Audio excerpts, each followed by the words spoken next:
We agreed to open our marriage. Now he's spending our anniversary with a 25-year-old law student. That's literally what my life has become. A freaking cautionary tale. I'm Elaine, 34, and I guess you could say I'm living the consequences of what seemed like a brilliant idea at the time. A year ago, when Marcus and I decided to open our marriage, it honestly seemed like the perfect solution. We'd been together since college, married for 8 years, and let's just be real. The spark wasn't just gone, it was extinct. Dead, buried. Like, we were basically roommates who occasionally had obligation sex. You know what I'm talking about. So one night after the kids went to bed, I just blurted it out. What if we tried seeing other people? The look on Marcus's face, I thought his eyes were going to pop out of his head. But then something weird happened. He didn't shut it down. We stayed up until 3 a.m. talking about it, setting boundaries and rules like we were emotional geniuses or something. Rule number 1 was that our marriage came first. Always. Rule number 2 was full disclosure, no sneaking around. Rule number 3 was no falling in love with other people. Simple, right? God, we were so naive. Between us, what I really wanted was some excitement back in my life. And maybe, okay, definitely, I didn't think Marcus would actually find someone. I mean, he's not bad looking for 36, but he's so predictable. I honestly figured he'd download an app, get overwhelmed, and give up after a week. Meanwhile, I was making profiles on like 3 different apps the very next day. I got matches right away. Nothing serious, just some fun little hookups. No strings stuff. Exactly what I wanted. I'd come home feeling all energized, and for a while, things between Marcus and me were actually better. But then, about 2 months in, Marcus started acting different, checking his phone more, smiling at texts. At first I thought, good for him. He finally matched with someone. But then he started talking about her. Charmy. Even her name made me want to roll my eyes. Who's actually named Charmy? It sounds made up. She's in her 2nd year of law school, he told me one night, practically glowing. She graduated summa cum laude from her undergrad. The way he said it, like he was so impressed. Sorry I didn't finish college. I was busy having our kids. I played it cool though. That's great, babe. I'm happy for you, I said, while internally I was like, seriously? A 25-year-old law student? Could you be more cliché? But whatever, I figured it would fizzle out fast. But it didn't fizzle. It got worse. Suddenly I'm canceling my Friday night plans because Marcus has a special date with Miss Perfect, and someone needs to watch our kids. Or I'm lying in bed at midnight while Marcus whispers and laughs on the phone with her. In our bedroom. When I'd ask him to take it elsewhere, he'd give me this look like I was being unreasonable. Then came the receipts. Flowers, chocolates, a freaking Coach purse. When was the last time he bought me anything that wasn't household stuff or connected to the kids? Our anniversary last year, we ordered takeout and watched Netflix. That was it.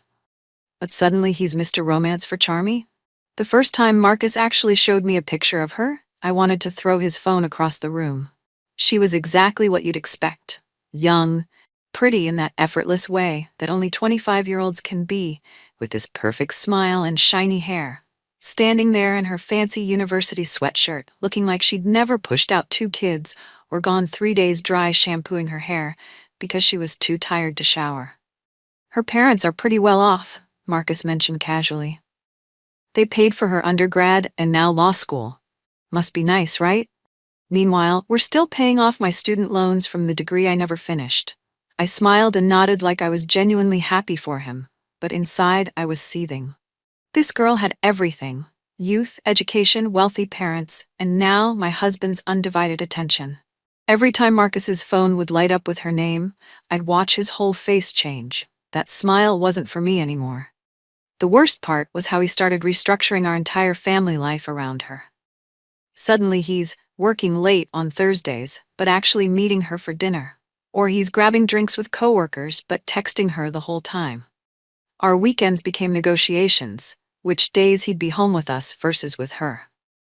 You see other people too, he'd remind me whenever I got snippy about it. But that was different. My hookups were just hookups. I wasn't building a whole separate relationship. 2 weeks before our anniversary, I decided to bring it up over dinner. So, I said casually, I was thinking maybe for our anniversary we could get a sitter and go out somewhere nice. It's been a while since we've had a real date night. Marcus didn't even look up from his phone. When's our anniversary again? 8 years of marriage, and he couldn't remember the date. Charming. January 31st, I said, trying to keep the edge out of my voice. Thursday after next. That's when he finally looked up, and I knew immediately something was wrong. He had that face, the one where his eyebrows do that thing when he's about to say something I won't like. Actually, he started, placing his phone down, I made plans with Charmy that night. I stared at him, waiting for the punchline. There wasn't one. You made plans with her. On our wedding anniversary. He had the audacity to sigh, like I was being unreasonable. It's to make up for missing her birthday last week. I was swamped with that project at work and too exhausted to go out, remember? She was really understanding about it, but I promised I'd make it up to her. And our anniversary was the only night that worked for you two? I could hear my voice rising. We didn't do anything for our anniversary last year, he countered. We just stayed home, ordered takeout, and watched that movie you wanted to see. At least you were home, I hissed, with your wife and kids, on your anniversary. I didn't think it would be a big deal, he said, looking genuinely confused. You've never cared that much about anniversaries before. That was before he started spending all his time and attention on someone else. Before I realized I might actually be losing him. Obviously your girlfriend's missed birthday is more important than our wedding anniversary, I said, pushing my plate away. Fantastic, great to know where I stand. We argued more before Marcus just walked away from me and went into the guest bedroom. The kids were looking at me from the living room with those wide, concerned eyes that make you feel like the worst parent in the world. That's when something in me snapped. If Marcus wanted to play this game, fine. Two could play. I grabbed my phone and reopened the dating apps I'd been neglecting lately. I scheduled 3 dates in 5 days, bought a new outfit I couldn't really afford, and started leaving Marcus with the kids without much explanation. But the truth? Those dates were awful. I found myself checking my watch, wondering if the kids had done their homework, if Marcus had remembered to give them their vitamins. Meanwhile, I'd started going through Marcus's phone whenever I could. Their texts were worse than I imagined. Not because they were explicit, but because they were sweet. He sent her little good morning messages. They had inside jokes. He'd share articles about topics they'd discussed. It was the kind of thoughtful communication we hadn't had in years. Then came the anniversary day itself. Marcus left that morning without saying a word about it. No card, no acknowledgement, nothing. He came home from work, showered, changed into a nice button-down I'd given him last Christmas, and headed out the door with barely a "don't wait up." I sat on our couch after putting the kids to bed, alternating between crying and seething. Around 11 p.m., I did something I'm not proud of. I texted him, "Hope you're having fun celebrating our day with her." He didn't respond until almost midnight. "Please don't do this. We'll talk tomorrow." When Marcus came home the next day, I was waiting. The kids were at my mom's for the night. "We need to talk," I said as soon as he walked in. "This isn't working." "What isn't working, Elaine?" "This arrangement. You're falling for this girl. That wasn't part of the deal." He looked at me for a long moment. "The deal was we could see other people." "That's what I'm doing. The deal was our marriage comes first," I countered. "But you're spending all your time, energy, and money on her. And you've been going on dates all week to try to make me jealous," he shot back. I felt my face flush. "That's different." "How? How is it different, Elaine?" "Because I'm not falling in love with anyone else." The words came out louder than I intended. The room went quiet. Too quiet. "And you think I am?" His voice was dangerously soft. There, Marcus ran a hand through his hair. "I enjoy spending time with Charmy. She's smart, she's interesting, she makes me laugh. Is that a crime?" "It is when you're married to me." He let out a bitter laugh. "You wanted an open marriage, Elaine. This is what that looks like. Did you think I'd just have meaningless sex with strangers while you did the same, and nothing would change between us? I thought we'd have some fun on the side while keeping our family intact." I was shouting now. "I didn't think you'd replace me." "I haven't replaced you," he said, but he wouldn't meet my eyes. "Then end it," I said, stepping closer to him. "End it with her. Now." Marcus finally looked at me, and something in his expression made my stomach drop. I don't want to end it. Those 5 words hung in the air between us. You want to separate? Because of her? I couldn't believe what I was hearing. Not because of her, he said, sounding tired. Because this clearly isn't working. You're unhappy, I'm unhappy, we're fighting all the time. The next 2 weeks were a nightmare. Marcus moved his things into the guest room, temporarily, while we figured things out. Temporarily, right? I did what any rational woman would do. I called everyone I knew to tell them what was happening. I painted myself as the victim of his midlife crisis, conveniently leaving out the part where I suggested opening the marriage in the first place. Meanwhile, I started bombarding him with photos of the kids, family memories, emotional appeals. I was trying everything to remind him of what he was risking. I tried the direct approach too. One night after the kids were asleep, I put on lingerie under my robe and walked into the guest room without knocking. Marcus was on his laptop. "What are you doing?" he asked, closing the laptop. "I let the robe drop. Reminding you what you're giving up." For a moment, I thought it might work. I saw that flicker in his eyes. But then he looked away. "Elaine, don't. This isn't going to solve anything." I've never felt so humiliated in my life. The next morning, he told me he was going to look at apartments. That night, I did something I'm not proud of. I waited until he was in the shower, then grabbed his phone. I opened his text thread with Charmy and started typing as him. "I need to cancel tonight. Family emergency." Her response came quickly. "Everything okay?" I typed back, "Have to deal with some things with Elaine. She's not handling things well." "I understand," she replied. "Take the time you need. I'm here for you." When Marcus found out what I'd done, the look he gave me, I'd never seen such disappointment and disgust on his face, not in 8 years of marriage. "You had no right," he said quietly. "And you have no right to throw away our family for some little girl." I shot back. Instead of arguing, he just shook his head and walked out the door. I got a text from my friend Amber an hour later. "I'm at Bailey's bar downtown, and guess who just walked in? Marcus and some young girl. They're right across from me." A plan formed in my mind instantly. "Stay there. I'm coming." I called my neighbor to watch the kids, threw on some makeup, and drove downtown. When I arrived, I marched over to their table and slammed my hands down on it. "Well, isn't this cozy?" I said loudly. The conversation around us dimmed as people turned to watch. Marcus looked up, shock turning quickly to anger. "Elaine, what are you doing here?" "I thought I'd meet the famous Charmy in person," I said, turning to her. "The woman who's destroying my family." Her eyes widened. I think I should go." "No, you shouldn't," Marcus said firmly, not looking at me.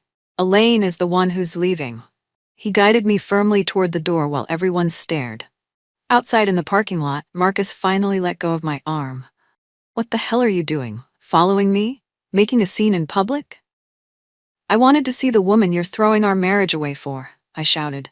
"This is exactly the kind of behavior I can't deal with anymore, Elaine. The drama, the manipulation, the guilt trips.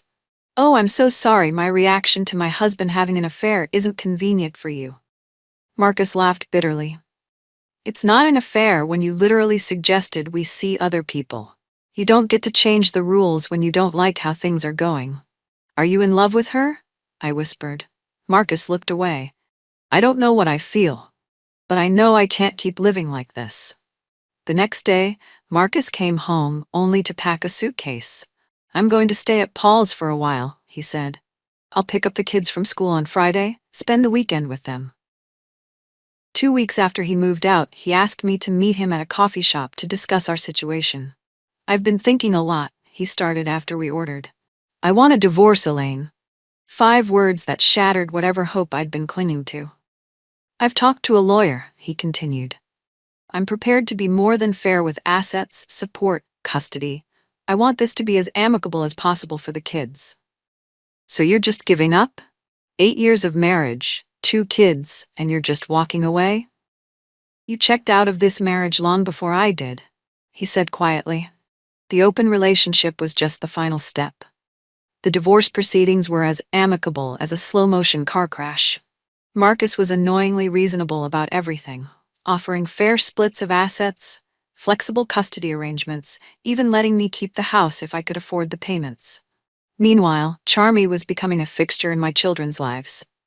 They'd come home from weekends with Marcus talking about Dad's friend who made pancakes with chocolate chips or helped them with homework. My daughter even mentioned that Charmy had braided her hair like a princess. "She's not their mother," I snapped once when Marcus dropped them off. "No one's trying to replace you, Elaine," he said calmly. "But she's part of their lives now, and she cares about them." "For now," I said bitterly. "Until she gets bored playing house and moves on to the next older man who worships her. Sometimes you can know someone better after 6 meaningful months than after 8 distracted years," he replied, and the truth in those words stung worse than any insult. As the divorce became finalized, I tried dating again, but the men I met all seemed lacking in some way. Too boring, too needy, too shallow. My dating life had devolved into a series of disappointing coffee meetups and awkward goodnight hugs. Then came the morning I was scrolling through Facebook and saw it. Marcus had updated his relationship status. In a relationship with Charmy Patel. There was a picture of them together, looking disgustingly happy at some hiking spot. The comments were full of congratulations, including from several of our mutual friends. The final blow came 3 months later. I was scrolling through Instagram when I saw a post from our mutual friend Jen. It was a group photo at some restaurant, and there they were, Marcus and Charmy. But what caught my eye was the small diamond ring clearly visible on Charmy's left hand. Engaged. They were engaged. I dropped my phone like it had burned me. Without thinking, I grabbed my keys and drove to Marcus's apartment. I sat in my car, watching the entrance, not sure what I was even doing there. After an hour, I saw them walking across the parking lot, holding hands. Marcus was carrying grocery bags in his free hand. They were laughing about something, completely wrapped up in each other. Charmy leaned into him as they walked, and he kissed the top of her head. It was such a small gesture, but it broke something in me. He used to kiss the top of my head like that, back when things were good between us. I slumped down in my seat as they walked past, not wanting to be seen. On the drive home, a strange calm settled over me. I'd spent nearly a year raging against the inevitable, fighting a battle that was lost before it began.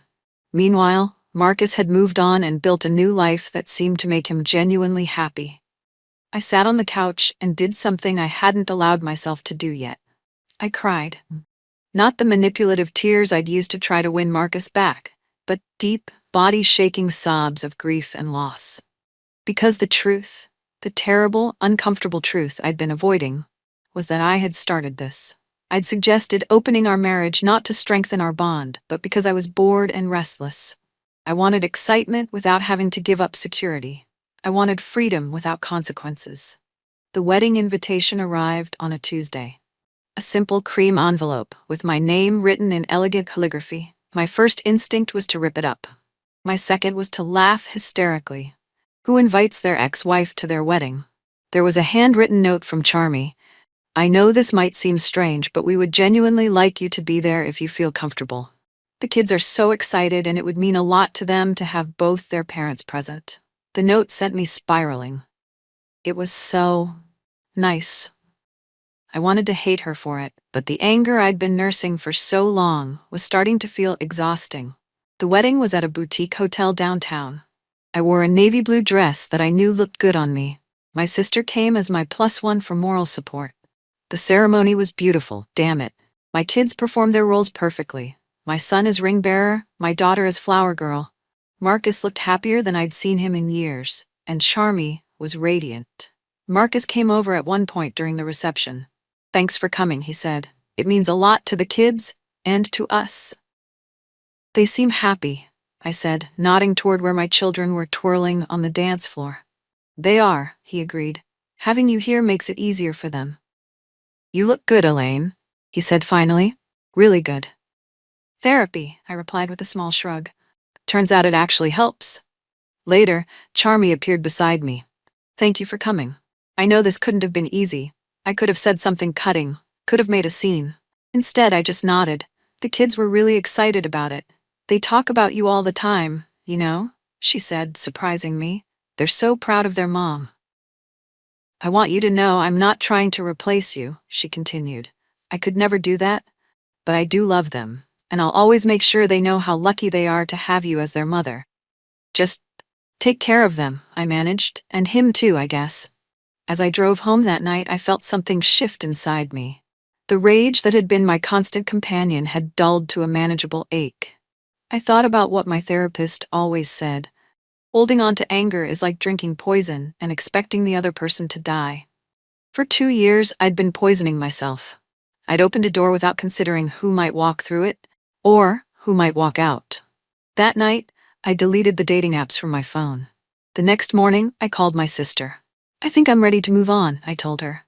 For real this time. It wouldn't be easy. I had a lot of work to do. On myself, on my relationship with my kids, on building a life that wasn't defined by anger and victimhood. But for the first time in 2 years, I felt like it might be possible. We agreed to open our marriage, and I lost everything I took for granted. But maybe, just maybe, I could find something new in the space that loss created. Not today, not tomorrow, but someday. One step at a time.